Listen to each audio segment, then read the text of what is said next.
a big piece behind the art of accomplishment and how it's growing is that you train coaches and facilitators. Yeah. And we've never talked about that in a direct way on the podcast, and I'd love to get into that. First of all, let's say like what makes you qualified to train coaches and facilitators, and what makes you do it? Oh, great.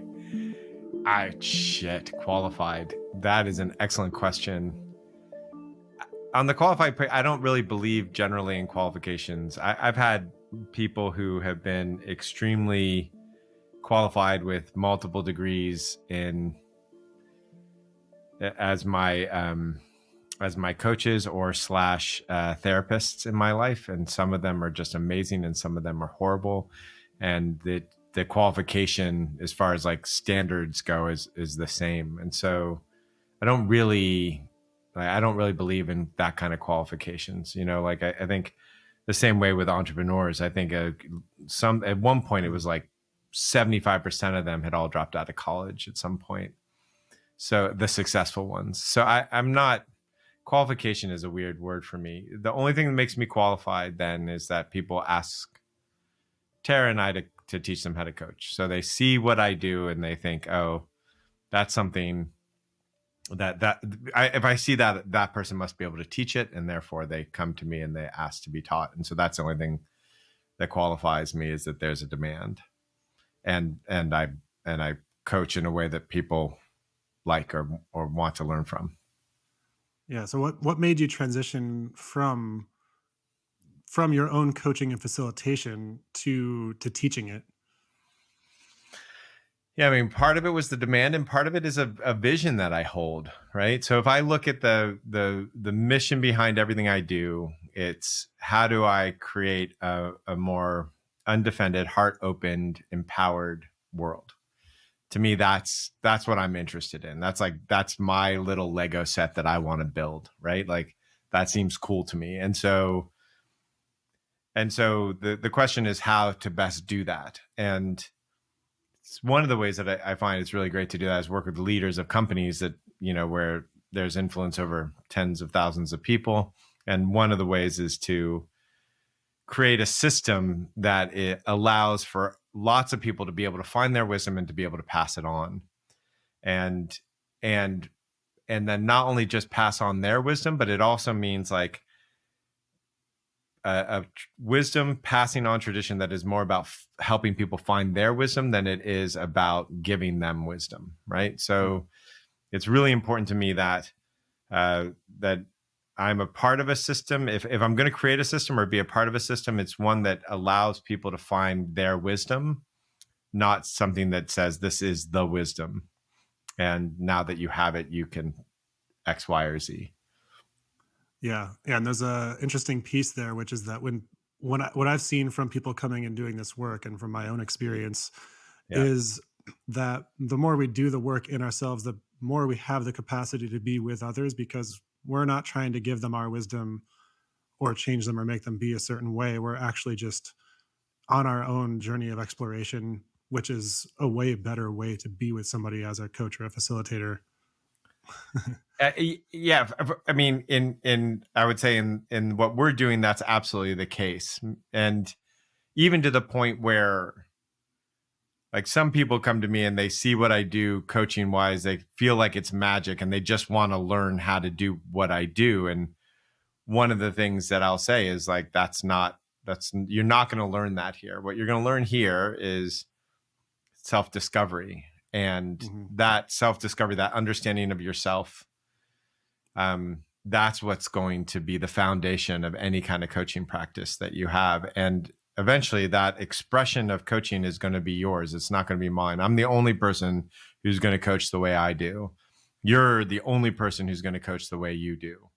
And we might learn some skills or learn from each other, or, learn little things. But the real thing is the presence. It's the transmission, if you will. It's like, how are you with the person, and what are your projections onto them and your projections onto yourself. And so that to me is really the foundation. There's other schools of coaching that are nothing like that, right? Mhm. There's other schools of coaching, which is like, here's the skill set, go out and do it.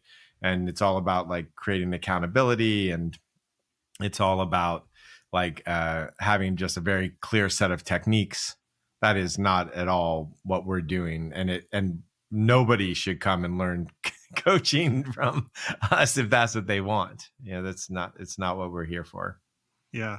Yeah, it's interesting. So what you just described that you're teaching coaches and facilitators is very similar to what we're teaching all of the students in our programs. So like what is different about what you teach coaches and facilitators, if anything, from that core way of being? Well, yeah, there's a couple things. Like, so if some of our programs, we want the interpersonal dynamics to show up so that you can learn from those interpersonal dynamics. In the coaching, all the foundation of everything is how do you get back to unconditional love. So that's like the foundation is what's your presence and what do you need to do to get back to unconditional love with yourself and with the person that or the people that you're with. That's like the critical piece. And then how do you use that coaching or facilitation as a road to self-discovery? Mhm. So, for instance, if I have an authority issue, I guarantee you that when I facilitate and I get in front, I'm going to have people, certain authority things. Being in certain authority roles is gonna twist me. Having people question my authority is going to twist me. Somebody trying to take over the authority in the room is going to twist me. All of which is completely and perfectly natural, and all of which is some way that I get to learn about myself, some way that I get to see what twists me and what I need to love and what's left for me to understand in myself. So in that way, it's very, very much the same. The difference is that we are doing all of that with the like, oh, and you're here to reflect for somebody else. Mhm. And it's weird because even if you look at our opening course, right, the connection course, it's a communications course, and it's like I've had coaches take it and go, oh my gosh, I'm so much a better coach because I took that course. And you learn about yourself. And so to me, I think in a weird way, everything that we do is, a lot of people say some of our work is like meditation through interpersonal work. It's like there's a Mhm. connection piece to it. Everything we do, we learn, we use that interpersonal as one of the forms of learning. So it's Yeah. hard to say the difference, except for there are some skills that we teach, but we do that not first, not second, but way down the line do we get to the skills. Yeah, yeah, and I noticed that's also been in sort of the way that the work is marketed too. You haven't been marketing this ever as here's a coaching training program, or even that we have a coaching and training program to the Correct. public. This episode is the first time we're actually talking about that. Yes, that's right. And so, what are the reasons for that for you? I'm not really. I think part of it is I'm not. If somebody really wants to be a coach is like one of those things that it's like it's one of those rock star careers. It's like I want to be a rock star, Hmm. and there's a lot of reasons that'll draw you into being a rock star that will blow your world up. Like I just want all the attention, and then you get all the attention. It's like, whoa, what the hell am I? And then I got to take drugs to feel blah blah blah blah. It's the same thing. It's something that a lot of people want for some reason, uh, but they don't know what it actually is, and they don't know like what will blow them up in it. And so I'm a little bit tentative to say, oh, if you want to be a coach, I want to help you. It's more of finding those people or having the people find us that it's like that's their calling. They can't, Mm. they just have to do that thing. They're moving into that direction and they can't, which is more of the way that it worked for me, far more the way that it worked for Tara.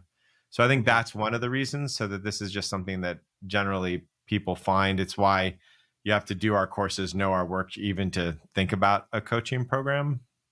So that's part of it. And then like more specifically, I'll give you some examples. Some folks, they really want to be a coach because they want to like save people, right? Like they had a role in their family of being the savior.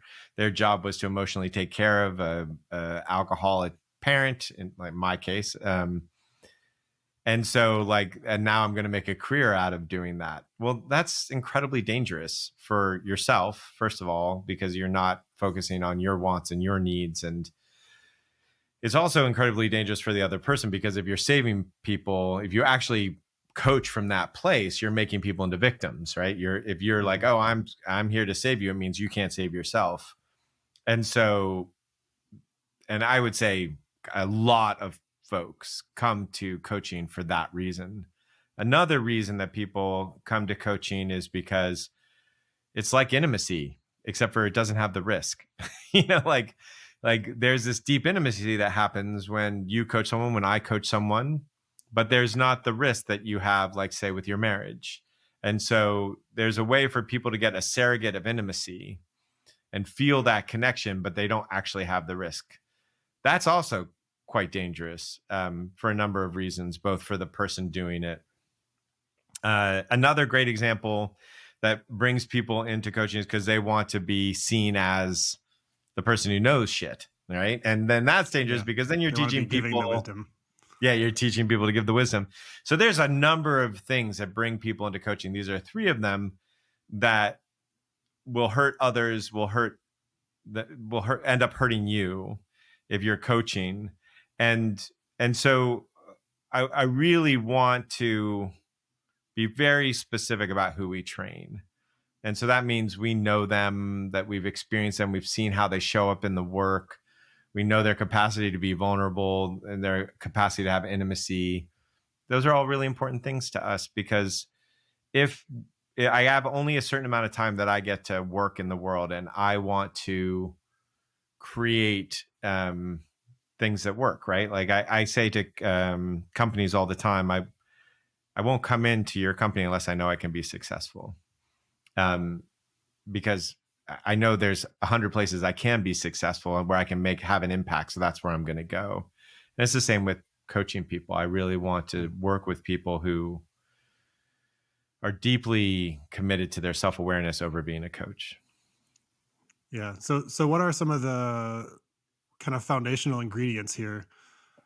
Like I'm imagining you sort of being like a sushi chef, and people will want to come learn how to make sushi with you, and you're like, okay, like let's see how you make the rice, let's see how you make the dashi. Right. Yeah. Yeah. Like what are the foundational things that you're looking for, or that can be built for somebody who wants to be a coach and also maybe wants to become aware of the aspects of themselves that would be dangerous in coaching if they Yeah. weren't aware. Yeah. How does that work?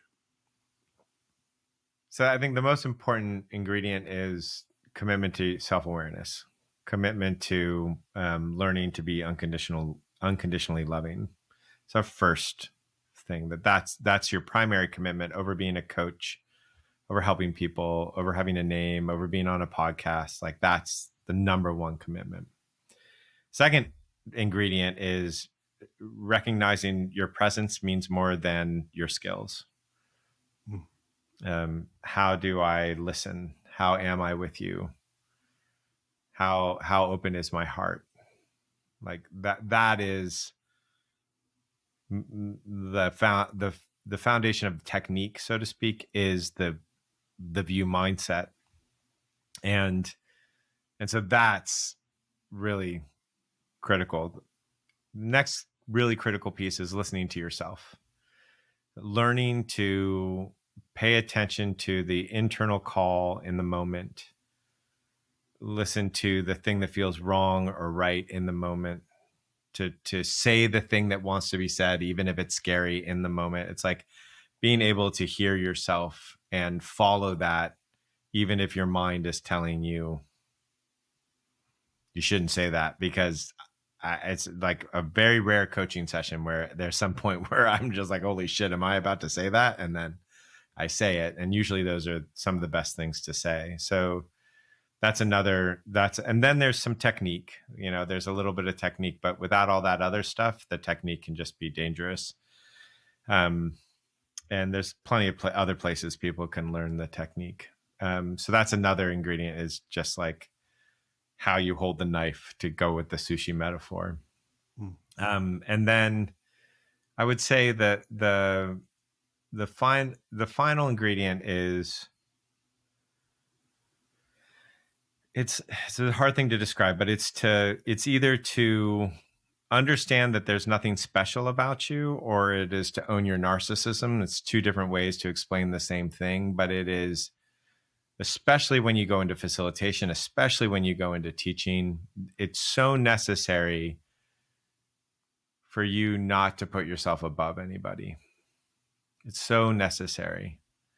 And and it's so necessary to realize that you want to be special and that you want to be heard and you want people to say thank you, and like that is like a natural, beautiful part of the process, and not to be in your head saying, I don't understand why all these people come to me to like get coaching. Like, I don't know why that is. It's like, Mm, yeah, I know why that is. I understand the power that I hold here. I can be in that, and I can still recognize that I am not special.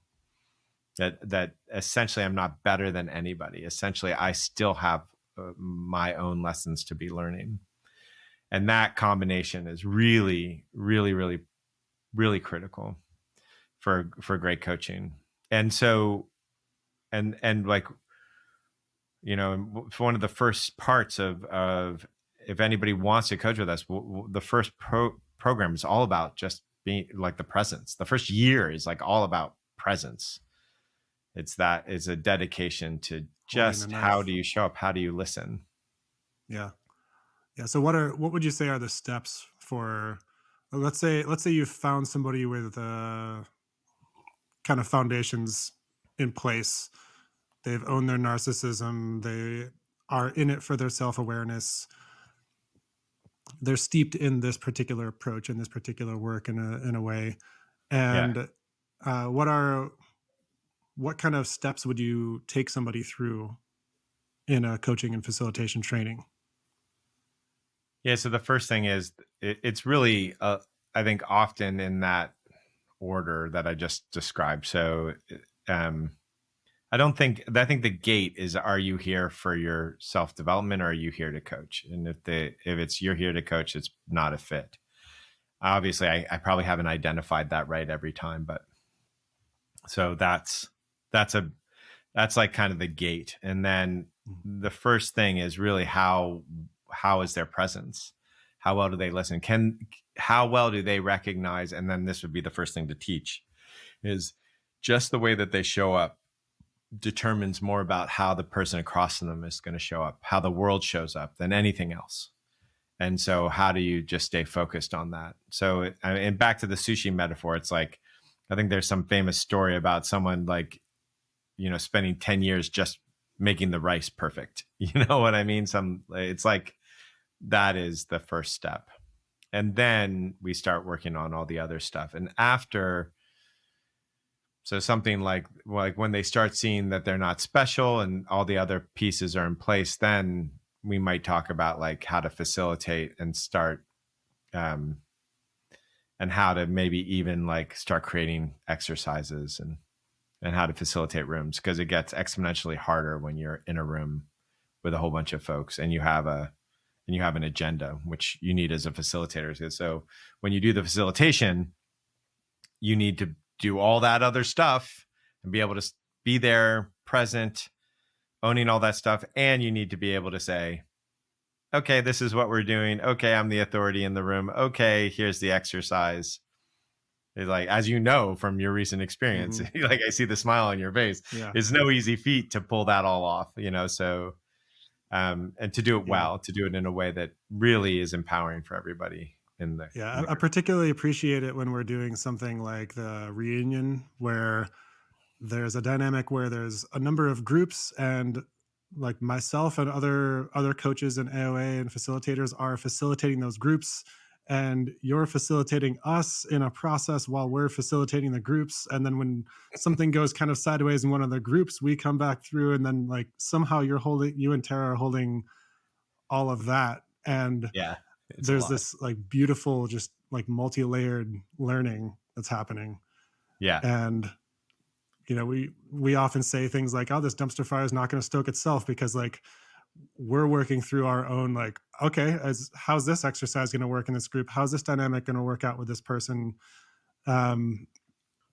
And there's I noticed one thing that occurs when there's a brand and there's an organization is that there's like a standard, and whether it's a Yeah, standard that's set by you or it's a standard that's set by individual coaches and facilitators, like those of us who are doing the work here, that we're yeah, like wanting to make sure that things go well for the brand, and that we don't do something wrong. And like, right. what is how does that work for you when you're training coaches and facilitators that are working in the modality that you created, and Yeah, also sometimes completely out of sight from yeah, you? yeah, How yeah. do you track what's going on in the community? Yeah, it's a great question. I love it when shit goes haywire. So I don't love it when someone breaks up principle. Like if one of our folks started yelling at somebody or couldn't get back to excuse me, get back to unconditional love, that's one thing. But if a dumpster fire starts, that's fucking great. Like I'd be very happy if, five people went out to facilitate something and they're just like, that went horribly wrong. I would be like, great. Maybe not great for the students. That would make me sad, but I know I will have much better facilitators on the other end of that. Things go horribly wrong when you facilitate from time to time. And I think for me, this dumpster fire is not going to stoke itself. Um, really reminds me that I'm not here to make it work. I'm here to be present with what the hell is happening. Hmm. And I'm here to not look for a result as much as look for how am I going to be in this moment with these people. And it reminds me of that. And Yeah, the more I'm reminded of that, the more I let go of the results, the better the results typically are, because yeah, I'm not fighting people. I'm not forcing. I'm following the river. And I think that's what allows me to do. I know that's what allows me to do stuff that feels remarkable inside of companies, is because I'm at the foundational level. How am I listening? How am I being with these people? What am I hearing? What's going on? What are the patterns I'm seeing? yeah. It feels like How that do is I the reflect teaching. them in myself? Say again. I mean, it feels like that is the teaching of the entire body of work here through whatever role someone is in, whether Correct. they're a CEO in a course learning, like what are they learning? How to be present with the moment, with Yeah. whatever's happening in the team and with the company. Yeah. And And listen to their truth and react to it. That's right. yeah, That's right. yeah. So those moments are some of the most beautiful in a dynamic, when something goes haywire and something blows up, and that's Yeah. like it can be the most beautiful, I beautiful thing. remember the classic story of this is we had three groups running at the same time. Two of them were super functional. One of them was going completely south. We had a plan. Okay, what are we going to do? And we're like, two groups are ready for our next step, and one group is not. So, crap. We sat down. What are we going to do? And we just said, okay, we're going to just witness group dynamic. And we took the dysfunctional group dynamic and we put them last, and we put the functional group dynamic first. So that group sat in the middle. Everybody sat around and watched them process. And I remember the look on the dysfunctional group's face, like, is this a fucking joke? Was the first look. And then the second, and then the second look, you remember, you were there. Yeah. And then the second look was like, oh shit, this is possible. This is possible. And by the time it became their turn, it was just like their dysfunction was over. They just, boom, they just felt, they said, oh, we can do that. And they just fell into that. Hmm. That beautiful moment only came because shit went south. And so the most beautiful moments I've ever had facilitating are when things have gone south. Yeah. The Which is most another beautiful. thing, coming back to in within a coaching session as well. If you're coaching to a technique or a particular Yes, skill, then you don't have the space for that to happen. that's Or right. when it does happen, you don't know what to do. You don't know how to Yeah, be with yourself or be with the situation. yeah, Unless if you do, then that's where magic happens. right. If someone argues with me in a coaching session, I'm like, oh, cool. Someone like cries, cool. So, whatever. There's no result that I'm looking for. I'm just like, what's happening? How can I be with you? Yeah. Yeah. And so So what? that's the thing. Yeah. Yeah. So what do you see as your commitment to somebody that you're training? Hmm. This is a good one. I think I get a little like it gets a little gray area for me here. My commitment whenever I work with anybody directly, whether I'm coaching, and I say this to all the like executives that I coach, which is if I coach you, I don't stop coaching you as long as you do the work. You run out of money, I still coach you. You get fired, I still coach you. As long as you're committed, as long as you continue to be committed to discovering yourself and doing the inner work, I'm with you. Mm. I feel the exact same way about anybody who starts into the coaching program. As long as they're doing the work, I will continue working with them. Um, if I've committed to them, right? That doesn't mean anybody's in the program, but if I'm like really committed to teaching somebody and they're like part of the ecosystem, then that's my commitment to them.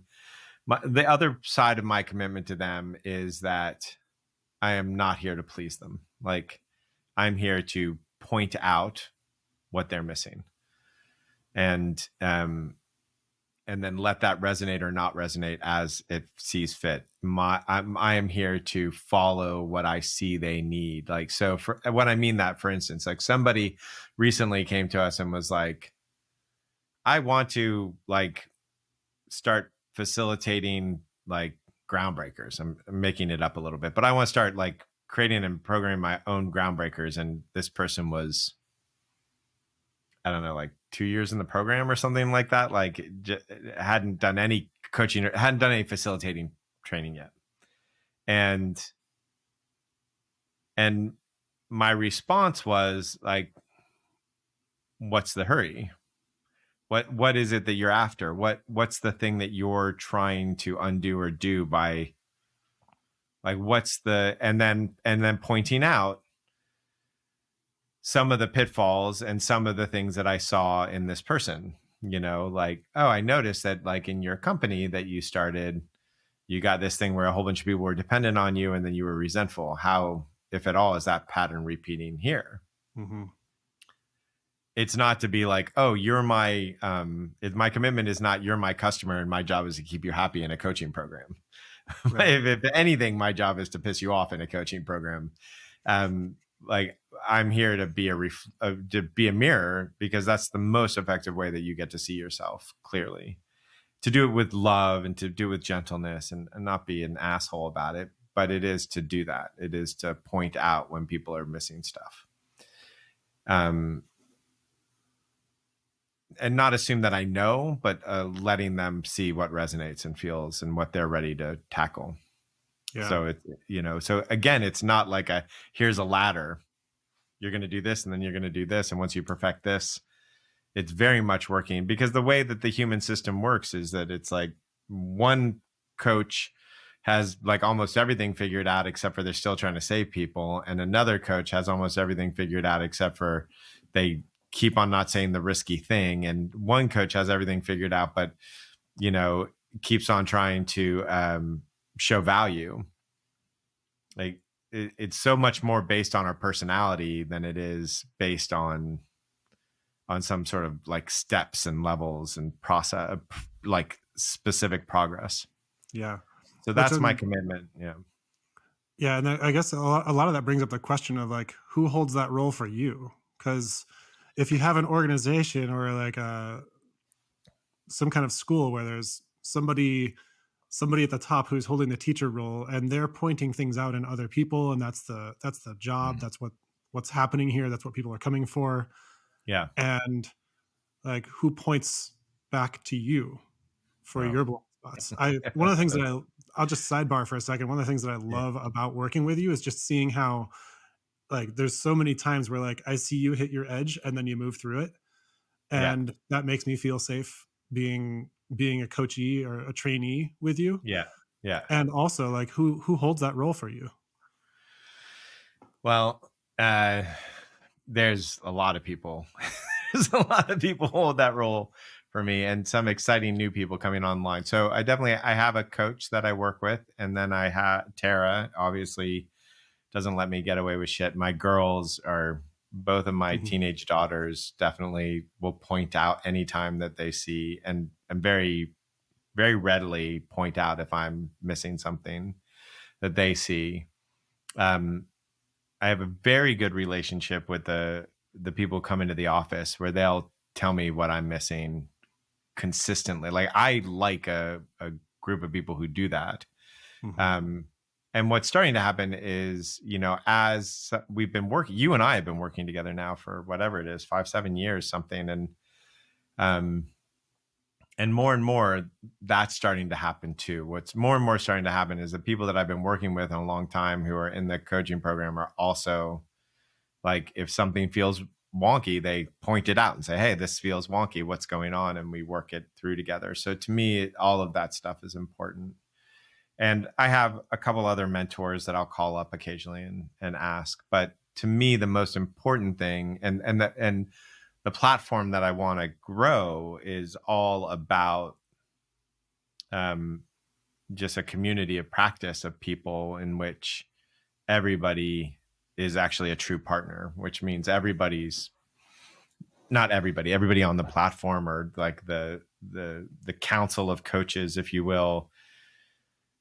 They're all bringing their form of coaching. They're all bringing their form of wisdom into classes. They're bringing their classes into the world, as you just recently did. Um, they're all tending towards the business, caring for the business, and it's done in a partnership. Um, because if my mission is our mission, I would say, is to open-hearted, unconditional, loving empowerment, like creating a world that's like that. It's partnership is that. It's not employee Mhm. relation. It's not boss and employee. It's partnership. And so I really want to create that in that scene, in that coaching world. So all that stuff is part of it. And I'm also just and like I said, one of the main things to have anybody come in, part of it is, are they committed to their own self-awareness? And so if I am doing something and I feel a lot of constriction, I feel the emotional bomb go off, I feel that I'm triggered, I do my work. That's my commitment to me, which is the same commitment I hold for everybody that I work with directly, which is like, we do our work. And Yeah. so I'm lucky enough on the path, at the point in a path where, like, getting triggered, I can't go on, it doesn't go unnoticed. It's not like, oh, I got triggered, I'm just going to ignore that. It's like, no, I got Mhm. triggered, that's work. Maybe not today, maybe in a month, but it's work, and it's going to be addressed. Obviously still have blind spots, and I count on a ton of people to point those out to me. Yeah, and I love hearing about the vision. A couple of things that I didn't hear about the vision is that like the vision is to train coaches and then send them out into the wild. There's like a community of practice kind of building component to the vision. Can you speak more to that? Yeah, I mean, I'm sure some of the folks that we're gonna like that are gonna train are gonna go out and do their own thing. I think that's great. But what I my hope, and we'll see if this is like possible, but my hope is more of like a contained open source environment. So you are doing this work, you're putting a tremendous amount of time into your self-awareness. You also come with this action sports background and this relationship to fear. You created this teaching about fear where people like went out into the desert and jumped off cliffs together. I couldn't have done that. That couldn't have come from me. That could only come from you. Mark, who many people probably know, he has so much understanding of his physical body, right?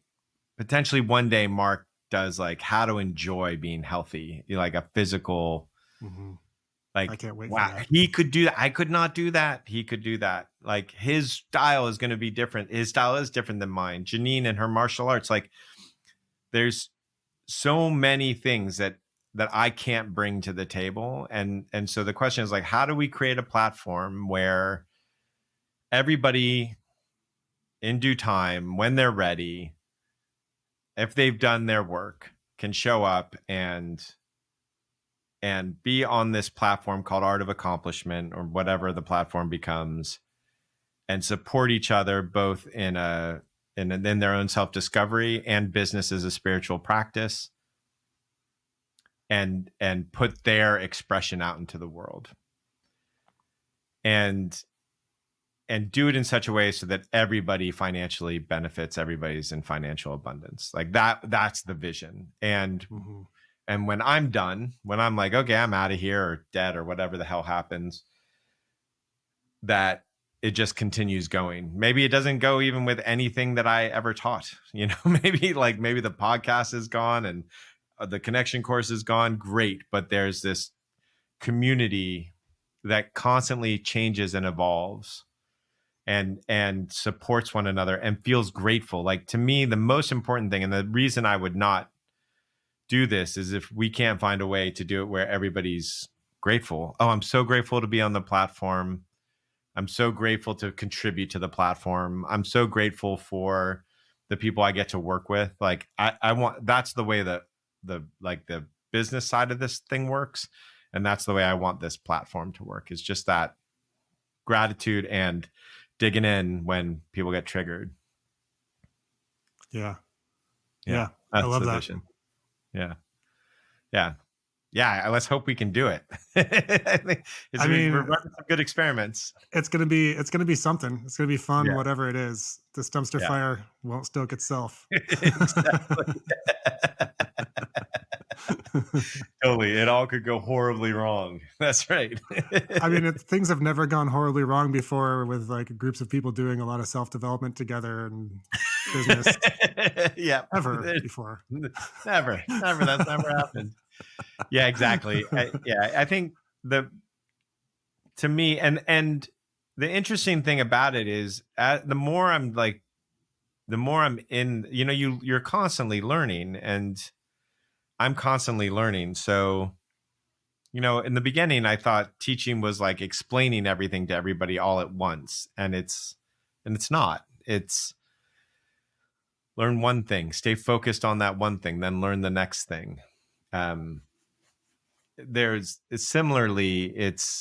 It's just like actually having taking your time and having a process of seeing who wants to do what and following that, and then having a place for different folks to go. It's like some folks are going to really want to just start their own thing. It's like, great, go start your own thing. And some folks are really going to want to just do it so that they learn, and they never actually really even want to coach, right? But they somehow are, they're pulled to this, and then they just use it to be a better CEO. We've had that happen. And some folks are going to want to be a part of the platform, and it's really important to be able to create roads for that expression out in the world, but also to make sure that we're being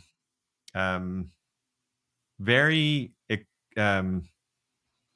we're very clear about who can be a part of it and who cannot be, right? Like any platform, what I notice is quality is really, really important. And so it's really important not to be exclusive, but to, like, this platform, it wants a tremendous amount of diversity, but it doesn't want diversity of, like, well, half of the people don't really care about their own personal work. Mhm. Everybody on the platform really needs to care about that. Yeah, And so diversity of that's principles been means the so much. hard part of learning it, is to say no to people is really a heartbreaker for me. Never thought that would be such a heartbreaker, but it's a real heartbreaker for me to see somebody who wants it, but it's just like, yeah, that's not what we're building here. That's hard. It's really hard. Or to say, I see that you've been this very successful CEO and you want to coach other CEOs, and I know there's a ton of people who will give you that job, and you'll make a lot of money, but we just think you need to listen for a year. Like, Yeah. And then the that's, heartbreak of just having limited spaces available. oh God. Yeah, we had to say no to so many people this year, and it just sucked. It was definitely like Tara and I totally mourned that process. There's people that we really wanted to have on it. And then, yeah, so hopefully if we continue to take our time and do this right, the platform will become bigger and bigger and be able to accommodate more and more people. Yeah. So to close, I have to ask the questions that are going to come in as a result Okay, of releasing this great. conversation. Great. If somebody wants to be trained as a coach or a facilitator Yeah. by the Art of Accomplishment by you and Tara, Yeah, yeah. what is your advice to them? Do our What do you have to courses. say? Do our courses and participate full on. Like, be in it to win it. Show up, be vulnerable, do the work, dig in, show that the number one thing you're interested in is developing yourself. Of understanding, excuse me, it's not developing, it's understanding yourself. Show that that is your number one, like you are relentless in that pursuit. Gentle, yes, but relentless. That's the thing. That is the number one, the number one piece. If you watch if you watch some of my rapid fire coaching session, you're like, ooh, I want to be able to do that. That it, like, we're not the place for you. Or check into what that impulse is. Yes. I had that impulse as I still sometimes get that impulse when I watch your coaching. I'm like, I want to be able to do that. And like, what is the tracing that Fair. back to like, what is the desire there? Like, what is it that I want to be able to do? Like, Yeah. Fair, yeah, fair. Right. Yeah, that's fine. Yeah. If I it's want like, that level of self-awareness. I want the level of emotional fluidity. I want to be able to feel what's going on in a room. Yeah, I want that. yeah. Yes, that's fair. I think if there's some recognition underneath, yeah, I'm not suggesting by any chance, any way to like sublimate a want, but just like be in it for the self-awareness and be self-aware in that want. That's a great way to put it. Yeah, thanks for that correction. Yeah. Awesome. Yeah. Thank you, Joe. Yeah, pleasure. Thank you. And thank you, everybody, for listening. If you like this episode, please send it to a friend, share it around, find us on X, send us some questions, let us know what you would love to hear us talk about, and we'll do it.